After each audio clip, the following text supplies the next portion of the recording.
The rookie officer had one job on his first day: follow protocol, enforce the law, and make a strong first impression.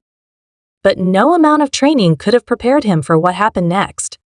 During a routine patrol, he spotted a suspicious vehicle parked outside a closed storefront.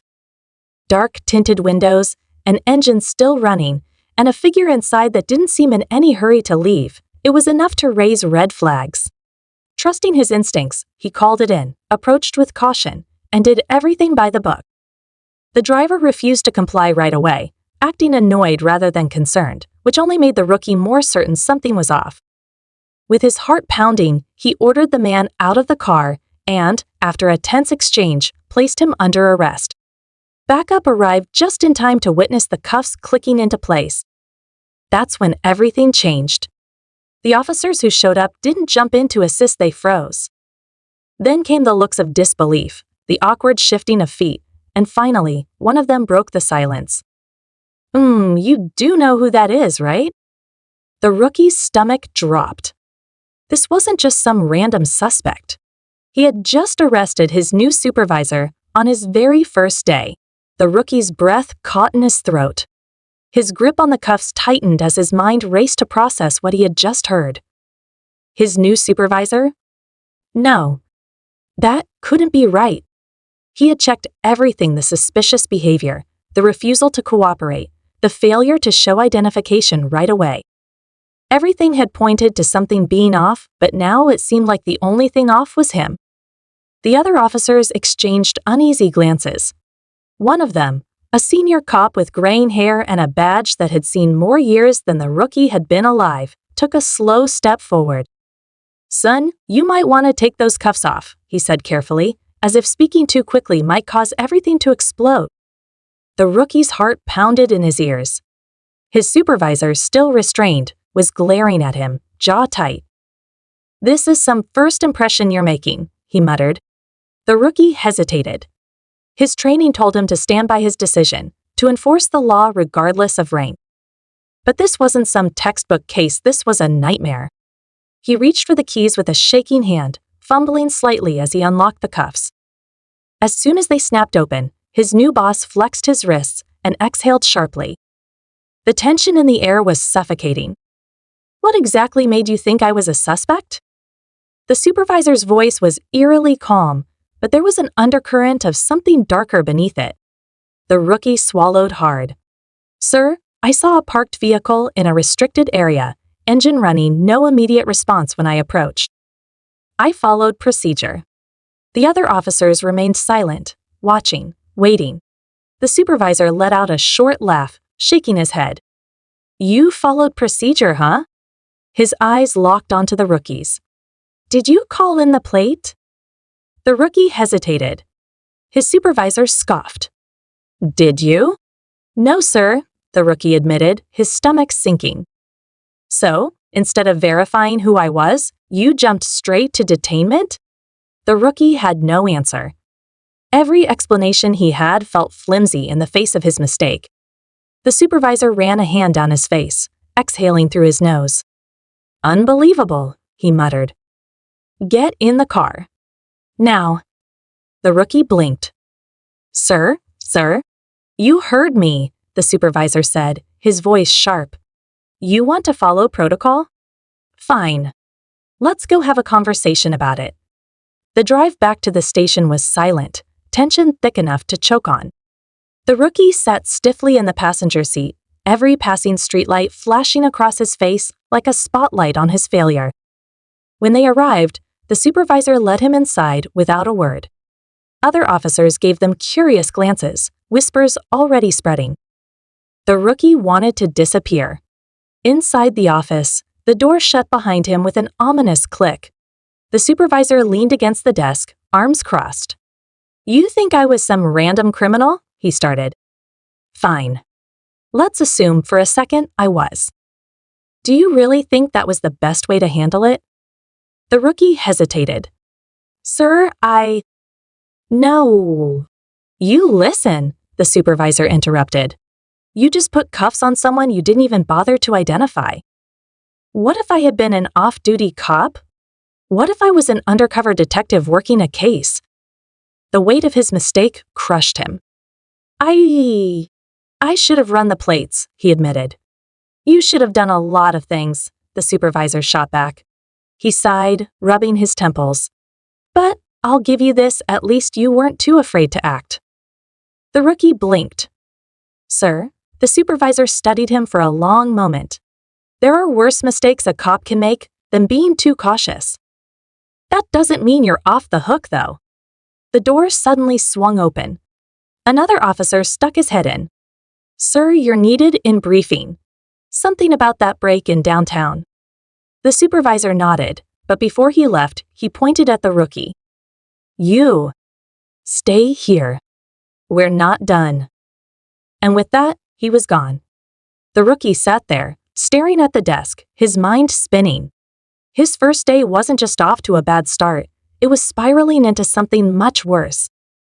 And from the way things were going, this was far from over. The rookie sat in the office, the silence pressing down on him. His pulse had finally slowed, but his thoughts still raced. His first day, and he had already made an enemy of his new boss. Maybe he'd be fired before he even had a chance to make things right? But something about the way his supervisor had spoken stuck with him. He wasn't just angry, there was something else there. Frustration, yes, but also something almost like approval. The words echoed in his head, at least you weren't too afraid to act. The rookie leaned back, staring at the ceiling. He'd made a mistake, but was it one he could come back from? The door opened, and an officer stuck his head inside. Hey, kid. Briefing's over, he said to meet him in the garage. The rookie exhaled, bracing himself for whatever came next. He made his way downstairs, feeling the stares of a few officers who had clearly heard what had happened. Their murmurs followed him, but he kept his head down. In the garage, the supervisor stood by a squad car, arms crossed. He looked the rookie up and down before speaking. Get in! The rookie hesitated but obeyed. As they pulled out onto the road, the silence stretched between them. The supervisor finally spoke, his voice calm but firm.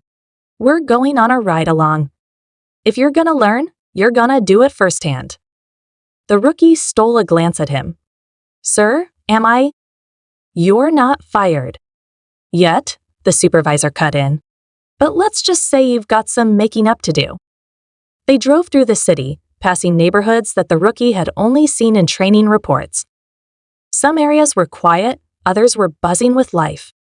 The radio crackled, dispatch calling out a report of a disturbance at a gas station. The supervisor grabbed the mic. Unit responding. The tension in the car shifted. This was real. No more lectures, this was a second chance. They arrived to find two men arguing loudly outside the gas station. The cashier, looking nervous, stood behind the counter inside. One of the men was pacing, his hands clenching into fists. The other stood stiffly, arms crossed, trying to talk him down. The rookie's instincts kicked in.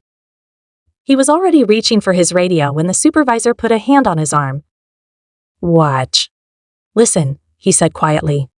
The supervisor stepped out first, his posture relaxed but authoritative. Evening, gentlemen.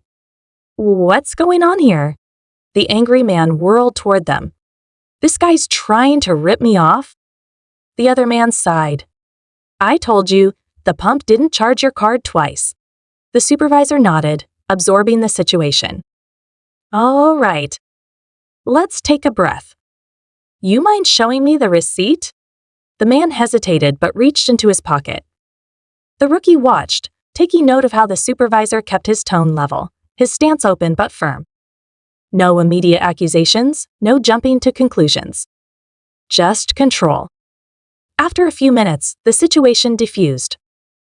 The angry man left, still grumbling, but no longer a threat. The cashier gave the officers a relieved nod from inside. Back in the car, the supervisor turned to the rookie. What did you see? The rookie thought for a moment. You let him talk. You didn't escalate things. The supervisor nodded. That's right. You were ready to jump in, weren't you? The rookie hesitated before nodding. Good instinct. But here's the thing, you don't always need to make an arrest to handle a situation. He tapped the steering wheel. Your job isn't just about enforcing the law. It's about knowing when to act and how. The rookie absorbed the words in silence. The radio crackled again. This time, it was something bigger, a burglary in progress at a small electronics store. The supervisor grabbed the mic. Unit, responding. The rookie's pulse quickened as they sped toward the scene. When they arrived, the front window was shattered, and a man in dark clothing was rummaging through the shelves. He spotted the squad car and bolted. "Stay on me," the supervisor ordered, already moving. The rookie followed as they chased the suspect down an alley. His training kicked in, adrenaline surging through him. The suspect tried to scale a fence, but the supervisor grabbed his jacket, yanking him down. "Police!" "Stay down," the suspect thrashed, but the rookie moved in, helping to secure him. The supervisor met his eyes. "All right, rookie. This one's yours." Hands steady this time, the rookie cuffed the man. His voice was firm. "You're under arrest." By the time backup arrived, the suspect was secured and the stolen goods were recovered. The rookie felt the weight of the moment, his first real arrest. This time, done the right way. Back at the station, the supervisor leaned against his desk, arms crossed. "Not bad," he admitted. "Still some work to do, but you didn't freeze. You didn't hesitate." The rookie nodded. "I get it now. It's not just about following a checklist. It's about reading the situation." A slow smile tugged at the supervisor's lips. "Now you're getting it." The rookie took a breath. "So am I still on thin ice?" The supervisor chuckled. "Let's just say you're not sinking anymore." The tension in the rookie's chest finally eased. His first day had been a disaster, but maybe, just maybe, it wasn't the end of the road.